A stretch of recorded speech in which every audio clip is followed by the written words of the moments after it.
চুষি পিঠা তৈরি করার আগে একবার হলেও আমার এই ভিডিওটি দেখে নেবেন। চুষি পিঠা তৈরিতে যেই ভুল করলে আপনার পিঠাগুলো একদমই নষ্ট হয়ে যাবে, খেতে খুব একটা ভালো লাগে না। এই টিপসগুলো আপনাদের সাথে শেয়ার করব। হাই এভরিওয়ান, আসসালামু আলাইকুম। লাভলি কুকিং হাউজে আপনাদের সবাইকে স্বাগতম। তো চলুন দেখে নেওয়া যাক কীভাবে আমি চুষি পিঠা তৈরি করি। এদিকে একটা প্যানের মধ্যে আমি হাফ কাপ পানি দিয়ে নিয়েছি। এর মধ্যে দিয়ে দিচ্ছি আমি হাফ চা চামচের মতো লবণ। তো এখন ঢাকনা দিয়ে গ্যাসের চুলাটা অন করে আমি পানিটাকে ফুটিয়ে নেব। তো পানিটা আমার ফুটে গিয়েছে। এখন আমি এখানে শুকনা চালের গুঁড়াটা দিয়ে দিব।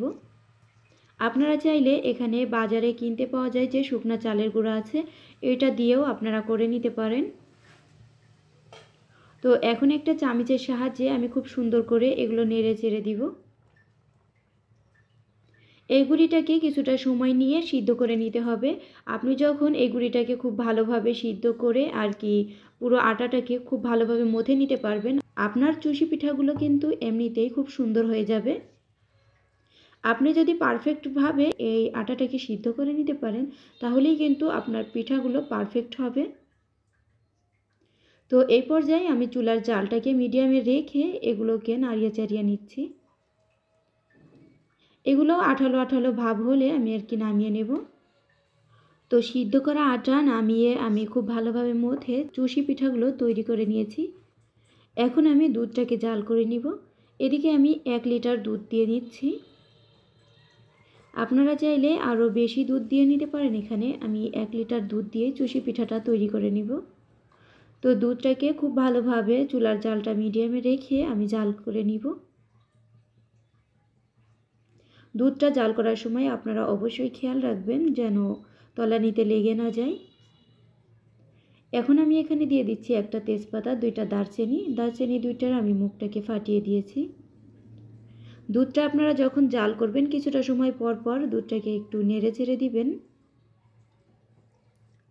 এভাবে করে দুধটাকে আমি জাল করে নিব। আজকে আপনাদের সাথে শেয়ার করব কি কি ভুল হলে আপনার চুষি পিঠাগুলো একদমই নষ্ট হয়ে যাবে, দেখতেও খুব বেশি ভালো লাগবে না আর খেতেও খুব বেশি ভালো লাগবে না।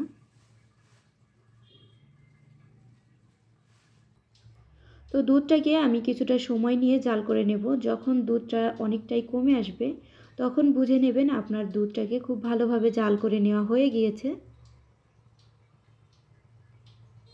এতে করে দুধের খুব সুন্দর একটা ঘ্রাণ বের হবে।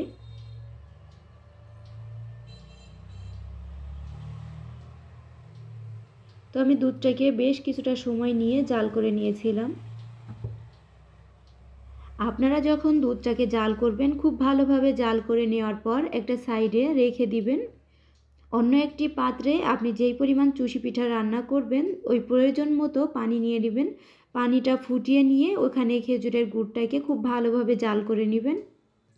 খেজুরের গুড়টাকে অনেকটা সময় নিয়ে জাল করে নেওয়ার পর যখন দেখবেন খুব সুন্দর সুঘ্রাণ বেরিয়ে আসছে, তখন ওখানে চুষি পিঠাগুলো দিয়ে দিবেন। চুষি পিঠাগুলো দিয়ে 3 থেকে 4 মিনিটের মতো খুব ভালোভাবে রান্না করে নেবেন। রান্না করে কিছুটা সময় পর জাল করে রাখা দুধটা ঢেলে দিবেন। ঢেলে আলতো হাতে একটু ঝাঁকিয়ে দিবেন, তাহলেই কিন্তু আপনার চুষি পিঠাগুলো পারফেক্ট হবে। তো দেখে আপনারা বুঝতে পারছেন আমার কিন্তু দুধটাকে খুব ভালোভাবে জাল করে নেওয়া হয়ে গিয়েছে। এখন আমি এখানে গুলিয়ে রাখা খেজুরের গুড়টাকে দিয়ে নিয়েছি। আর আমি যখন এই খেজুরের গুড়টা দুধের মধ্যে দিয়ে নিয়েছি তখনই কিন্তু আমি ভুলটা করেছি। তো আপনারা কিন্তু এই ভুলটা করবেন না। এখন আমি এখানে চুষি পিঠাগুলো দিয়ে নিচ্ছি। আপনাদেরকে আমি শুরুতেই যেই নিয়মটা বললাম এই নিয়মে আপনারা চুষি পিঠাগুলো রান্না করে নেবেন। এদিকে দেখুন দুধের মধ্যে খেজুরের গুড়টা দিয়ে নেওয়ার পর দুধ থেকে কিন্তু ছানা কেটে গিয়েছে, ছানাগুলো উপরে ভেসে উঠেছে। তো এটা দেখতে খুব একটা ভালো লাগে না, খেতে মাশাআল্লাহ ভালোই হয়েছিল, কিন্তু দেখার সৌন্দর্যটা নষ্ট হয়ে গিয়েছিল। এই জন্য আপনারা লাস্টের দিকে দুধটা দেওয়ার চেষ্টা করবেন, তাহলে আপনার পিঠাগুলো পুরোপুরি পারফেক্ট হবে আর দেখতেও ভালো লাগবে, খেতেও বেশ ভালো লাগবে। তো আশা করছি যারা নতুন রাঁধুনি আছেন তাদের জন্য অনেক বেশি উপকারে আসবে আমার এই ভিডিওটা। তো এতক্ষণ পর্যন্ত যারা আমার সাথে ছিলেন সবাইকে জানাই অসংখ্য ধন্যবাদ। আমার রেসিপিগুলো যদি আপনাদের কাছে একটু হলেও ভালো লেগে থাকে তাহলে চাইলে আমার চ্যানেলটিকে সাবস্ক্রাইব করে আমার পাশেই থাকতে পারেন। তো সবাই ভালো থাকবেন, সুস্থ থাকবেন। আল্লাহ হাফেজ।